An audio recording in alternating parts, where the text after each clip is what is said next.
Week 3 has passed. Week 4 is here. Some players rise, others fall. So before Sunday, we need quarterback and tight end rankings for Week 4 of the 2024 NFL season. Welcome to E&M Fantasy Football, where I combine industry-leading data, Vegas sportsbooks, and expert analysis to provide you with optimal weekly rankings for the utmost accuracy when setting your weekly lineups in your fantasy football league. I'm writing this on Thursday's night for Friday's video. Expect more videos every week for the other unit groupings like wide receiver and running back. Click the playlist in the top right for all the updated rankings for Week 4. We begin with quarterbacks for Week 4, full PPR. And let me preface, S-tier is loaded with 8 quarterbacks this week. There's a lot of good matchups, a lot of high-scoring point totals, and sportsbooks have all of these guys projected for about 270 yards. We're not going to waste a lot of time here. Let's go. Kyler Murray, 272 total. Josh Allen, 267 total. Lamar Jackson, 266 total. Jaden Daniels, 263 total. CJ Stroud, 276 total. Jalen Hurts, 270 total. Joe Burrow, 274 total. And Dak Prescott to round it out, 276 total. Vegas tells us these top 8 guys are in the best position to go over 270 total yards with their arms and legs. They have excellent matchups, and in a full PPR fantasy football format, they are your undisputed S-tier for Week 4. We begin the next tier with the rest of the elite quarterbacks that have the next highest projections, about 250 total yards, so a bit of a drop. Starting at 9, with Patrick Mahomes. 276 total for Mahomes, but I'm not trying to disrespect the most talented passing quarterback in the league, but he's only passed for more than 217 yards in one out of the 3 games that he's played. He's in a great spot, though, against the injured Chargers. He needs to go off, big time. Caleb Williams at 10. His total set at 250.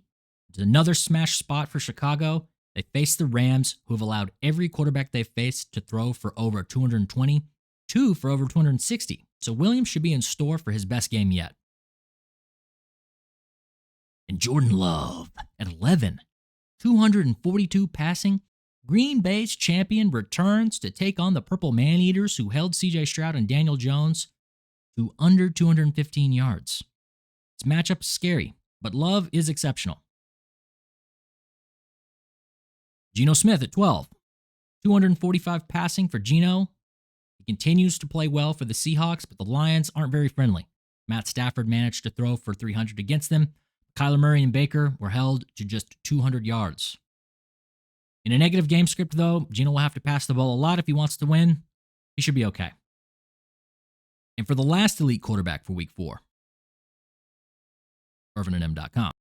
ErvinandM.com is my company my best friend and I started in 2020. We literally make everything ourselves by hand. We have earrings, rings, necklaces, bracelets, tie clips, apparel, and more. Over a dozen curated gemstones and 100 handcrafted products. If you need a gift or something special for yourself, use the promo code in the description, find something you love, and buy it today. Now back to the video. All right, to start the B tier, these quarterbacks are roughly slated for 240 to 230 yards. These guys have high upsides, but something's holding them back from the A tier. Jared Goff at 13. 233 passing for Goff. He appears to be in a tough spot against the Seahawks secondary, but the quarterbacks that the Seahawks have faced are Bo Nix, Jacoby Brissett, and Skylar Thompson. So expect Goff to hit his total, regardless of how much they pound the rock. Brock Purdy at 14. 230 passing for Brock. Patriots have allowed quarterbacks 300 yards per contest this far. Brock Purdy is going to smash his over-under. They're 10-point favorites. Lock them in. Sam Darnold at 15. 228 passing. He's in a great spot versus the Packers. They've allowed every quarterback to go over their projected yards, 2 of them to the hum of 260 yards. Darnold looks good for it. Lock him in. And Anthony Richardson at 16. We're at a bit of a fork in the road for A-Rich. His line set at 223 total. He gets the Steelers this week, who held Herbert and Cousins to 150 yards only. However, somehow Bo Nix managed 246 yards against Pittsburgh. If A-Rich doesn't hit, I'll cry and quit my league, basically. Justin Fields at 17. 223 total for Justin. What a rise. The Bears and the Texans had no problem attacking the Colts secondary, and even Justin Fields should have no problem hitting that projection. No DeForest Buckner. Baker Mayfield at 18. 230 passing is his line for this week. Baker should bounce back against Philly. They've allowed 2 out of 3 quarterbacks to go for over 250 yards, and Baker certainly has the talent around him to make that happen. Daniel Jones at 19. 238 total for Jones. He's played fairly well. He's got rushing upside. The issue is the Cowboys have held 2 of their opponents to less than 180 yards, and he will struggle to get there. Andy Dalton at 20. 229 passing is his line set this week. We only have 1 game worth of data for Dalton, and he looked really good in that game, but facing the Bengals, only Jaden Daniels was able to throw for over 250 yards against them. Dalton will have to take his chances downfield if they have any hope of keeping up with Burrow and company. The total is set really high, though. This could be a heater. From here, you have great concerns. I have great concerns. Sportsbooks have these quarterbacks for about 220 passing yards for week 4. We'll kick it off with Kirk Cousins at 21. 214 passing. Kirk's played okay, but he's in a good spot against the Saints, who've allowed about 300 yards to opposing quarterbacks. ATL's a great chance, in spite of him averaging only about 200 passing yards this season so far. Derek Carr at 22. 222 passing. The Saints are in a tough spot with their O-line, specifically the center, missing. And it only gets worse with 0 quarterbacks able to surpass 217 yards, including Mahomes and Hurts, whenever they face the Falcons. Not good. Aaron Rodgers at 23. 222 passing for A-Rod. He's in a similar situation with the Broncos defense. They've held everyone they've faced to less than 163 yards. Pretty scary. Trevor Lawrence at 24. His line is set at 250 total, but we've got him at 24 because he's only averaged 186 passing this season per game. And he has a terrible, terrible matchup against the Texans, who have not allowed a single quarterback to go over 212 yards against them. Not good. Deshaun Watson at 25. His total set at 230. His matchup is excellent against the Raiders. They've allowed 270 passing to all the quarterbacks they've faced. But Watson has only averaged 180 yards through all his starts. He's been terrible. He must perform here, or he could be in serious danger of getting benched in real life. From here, these are your last viable options. They're set for about 210 yards. We kick it off with Matt Stafford at 26. His line's set for 213 passing. This is a tough matchup for Stafford. All things considered, he's played well, but the Bears' defense is no joke. Only Stroud's thrown for over 250 yards against them. Stafford has the talent, but his over-under seems pretty fitting this week. Gardner Minshew at 27. His line's set at 209 passing. Minshew's been okay for the Raiders, but he gets the Browns this week. Everyone's been held to more or less 220 yards, and Gardner's not going to be the exception here. And Bo Nix, not the worst anymore, at 28. 217 total. He's doing better than expected, albeit only about 200 passing yards on average per game. He gets the Jets, which is basically the worst case scenario. That's why he's at 28. From here, these quarterbacks, they're unstartable. It's RIP. Justin Herbert, who's hurt or I don't know. Mayo Boy. Jacoby Brissett. And Tyler Huntley. I honestly don't have anything to say about these guys. Don't start them. Don't play them. You'll lose your matchup straight up. That's your top 32 quarterbacks. Let's do the tight ends. I do want to preface this by saying this week's projections are fairly flat, with the majority of starting tight ends all in the same range, which will be evident in tiers A, B, and C, but they are distinguished, and you'll hear my reasons.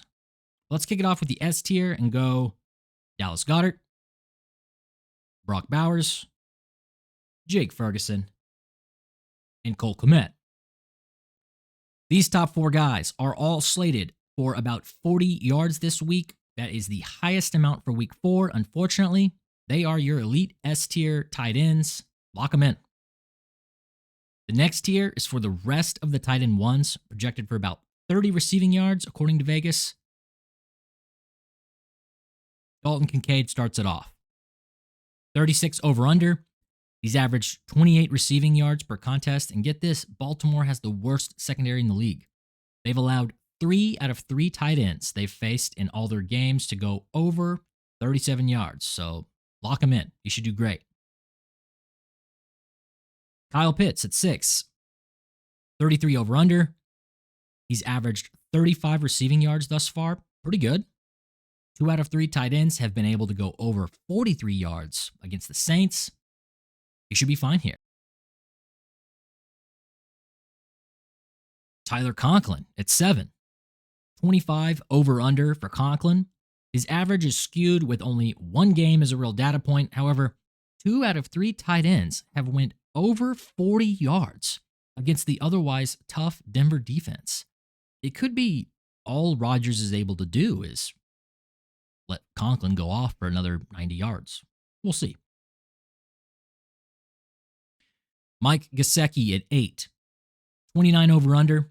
He's averaged an outstanding 52 receiving yards to start the season per game. And he gets the Panthers, who have allowed every tight end to go over 30 yards. He should be fine. Zach Ertz at 9. 28 over under. He's also averaged a very good 42 receiving yards per game. 2 tight ends have went over 23 yards facing the Cardinals. He should be just fine against his former team to do well. And Travis Kelce at 10. His over-under is set at 45. It's a great projection, but he's only averaged 23 yards per game. His only saving grace is that the Chargers have allowed every tight end to go over 23 yards. That's not 45, but that's why he's at 10. B tier. These tight ends are the last good options with only a few concerns, and we're only at 11. Jordan Akins. In Njoku's absence, he's managed 22 yards per game, and his matchup with the Raiders should allow him to do that and probably more. All tight ends have finished with 29 yards or more when facing Las Vegas. He should be fine. Pat Freiermuth at 12.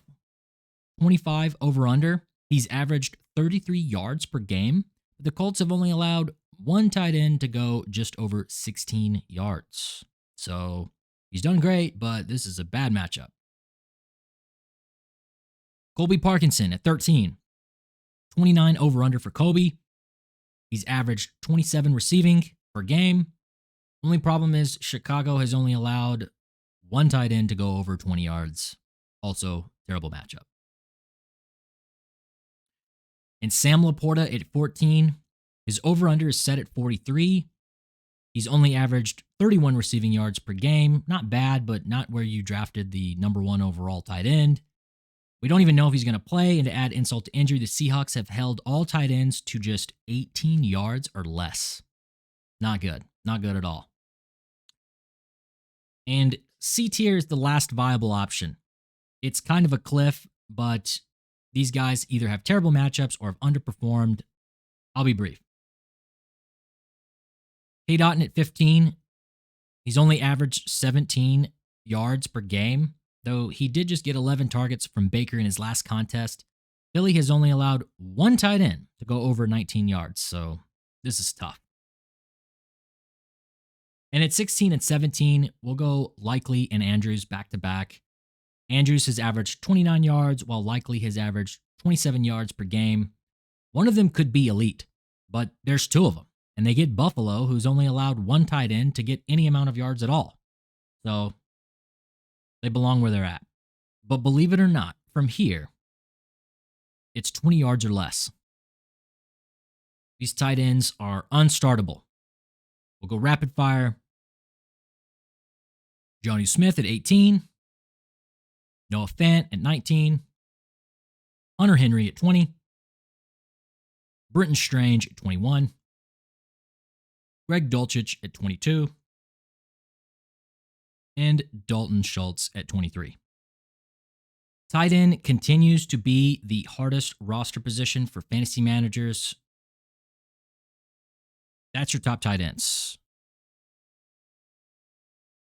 I know. Take a deep breath. It's going to be okay. I'll put your quarterbacks and tight ends back on the screen now. Take a moment to pause and reflect. I'm here for you down in the comments. I sincerely hope this helps everyone watching. Comment below what you think of this week's rankings. Are you scared? Are you going to crush? Are you 3-0? Let me know. Thank you for your time. And if you want to support the channel so I can keep making videos like these, subscribe and turn on post notifications so you can see all the videos each week before submitting your lineups. It's free, so it's a good value. And if you want to support me, check out my store at www.ervinandm.com. I have two passions, fantasy football and small business. We're a two-man show at E&M. We take pride in the quality and craftsmanship of our products. There's no better way to support me than buying a gift or something special from yourself from our store. Everything is handcrafted from limited stock here in North Carolina by us, with our hands, me and him, me and my partner. We do everything all by ourselves. We ship anywhere in the U.S. Don't forget the promo code. Thanks again if you're still with me. That's the video.